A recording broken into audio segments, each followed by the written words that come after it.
माझं नाव डॉक्टर प्राध्यापक प्रभा रवींद्र प्रधान आहे.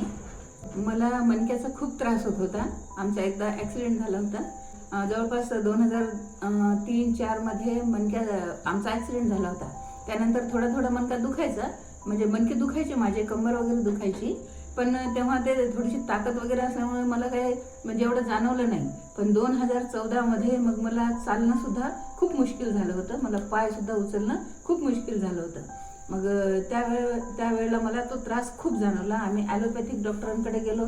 त्यांनी मला ऑपरेशन वगैरे सांगितलं होतं. पण त्यांनी हे पण सांगितलं की तुम्हाला ऑपरेशन केल्यानंतर पूर्णपणे झोपून राहावं लागेल, म्हणजे तुम्हाला काहीही कामं करता येणार नाही, असं मला त्यांनी सांगितलं होतं. आणि त्यांनी तसं सांगितल्यामुळे आम्ही घाबरून गेलो होतो. मला इथे आल्यानंतर म्हणजे डॉक्टर गणराज यांच्या निसर्गोपचार केंद्रामध्ये आल्यानंतर त्यांनी मला सांगितलं होतं की तुम्हाला 10 दिवस ट्रीटमेंट घ्यावं लागेल.